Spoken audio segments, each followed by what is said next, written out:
Good evening. In a move which has rattled everyone from poultry giants to backyard breeders, New South Wales has reported its first suspected case of the deadly H5 bird flu. The sick bird was found on Bennetts Beach at Hawk's Nest, north of Newcastle, on Wednesday by a local man and taken straight for testing. Results are due as early as tomorrow and will trigger a massive statewide surveillance response.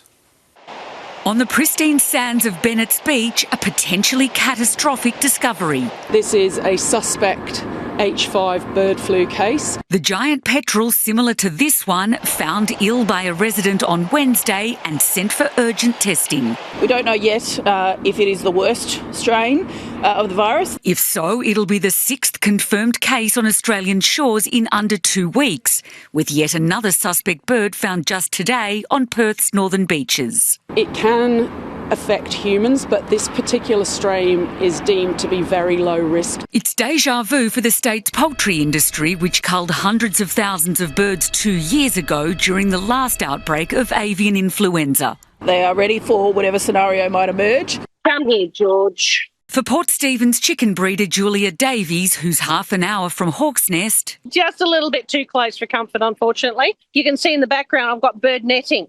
So all the wild birds can't fly into my breeding pens. It'll be a restless night for the state's billion-dollar poultry industry, with results on the suspect bird due tomorrow. If the worst proves true, there's a 500-strong response team ready to go, scouring beaches and waterways statewide for any other cases. Eggs will still be available, chicken will still be available, just purchase it as you would normally. Please don't panic buy, there's no need. Clementine Cuneo, 7 News. Live now to Rex Quayle at Bennetts Beach near Hawk's Nest. Rex, it's a very live situation up there tonight.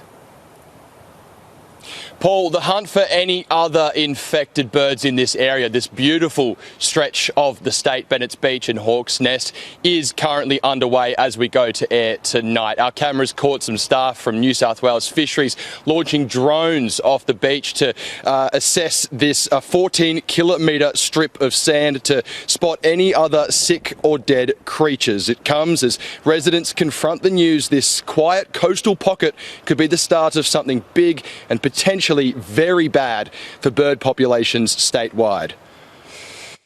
Yeah, I must say I was surprised, and I'd be interested to know how it's come to be here. I suppose if it was going to come here, it was probably going to come to the best place in New South Wales, so here we are, staring down the barrel of something, I suppose.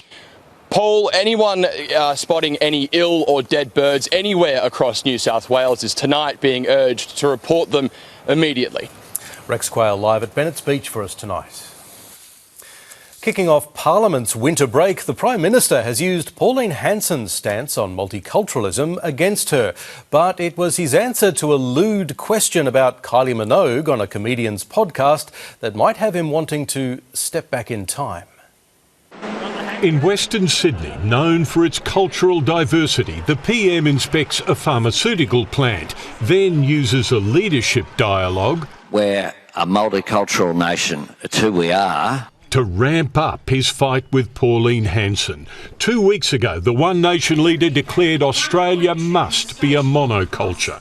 The PM says neither Hanson nor the opposition could have done as he did, travel to Southeast Asia and negotiate extra fuel supplies during shortages brought on by the Iran war. I reckon they probably remember what she has said about them. The monoculture fuss also took political paint off opposition leader Angus Taylor, many seeing him as too slow to condemn Hanson's speech. This morning, an old Liberal colleague offered free advice, telling Taylor to change. We're a party that believes in helping people to lift, and you've got to keep focusing on that and not get distracted by arguments about culture and wokeism. Prime Minister Albanese is looking to rebuild his own popularity, bruised by the May budget, though this podcast was likely more than he bargained for. Shag, marry, date. Kylie Minogue, Nicole Kidman or Rhonda Birchmore? I've just got married. I'm only 6 months in. Host Nikki Osborne insisting on an answer. Kylie, clearly. You'd marry Kylie and shag her and date her?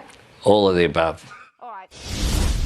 Today, day one of a 5-week winter break from parliamentary sittings here. MPs are not back till August 11th. The Prime Minister next week visits Fiji and the Solomons. He'll hope the break puts plenty of distance between him and May's budget. For Angus Taylor, the opposition leader, he needs the break to bring some signs that he's winning back at least some of the millions of voters polls say have abandoned the Liberals and gone to One Nation. Joe Hockey's advice today was get back to Liberal basics, less tax and regulation, more freedom and a focus on families. Paul. Tim Lester in Canberra, thank you. To breaking news now. The controversial ICAC inquiry into Liberal Party donations has claimed its first scalp. Shadow Attorney General Damien Tudorhope has stood down from the Liberal front bench after being called as a witness. He's also standing down as leader of the opposition in the state upper house. A daring rescue's been carried out on the northern beaches. The ambulance chopper called in when a 16-year-old boy fell up to 8 metres while climbing rocks at Queenscliff. He was winched out with a head injury and cuts. Cases like this can be difficult, so we'll always encourage people at remote locations to use the Emergency Plus app. This provides rescuers with an exact location and we can get to you faster. He was taken to hospital in a stable condition. They've been behind some of Sydney's most brutal crimes now. Police say they're turning up the heat on Asian organised crime groups operating here. Officers seizing almost $80 million worth of drugs, making multiple arrests and promising more are on the way. The orders might have come from overseas, but police caught these alleged middlemen at Canley Heights, Fairfield and Strathfield. 18 arrested in 18 months.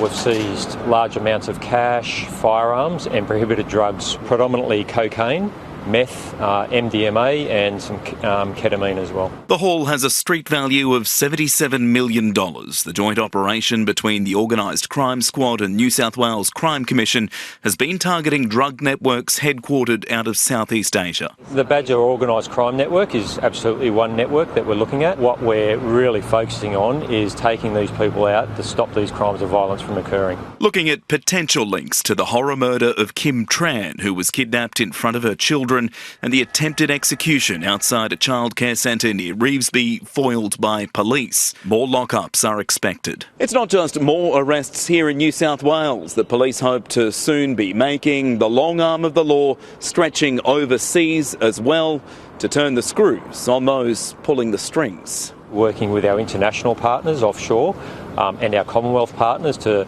target those who influence and coordinate these onshore entities. Andrew Denny, 7 News.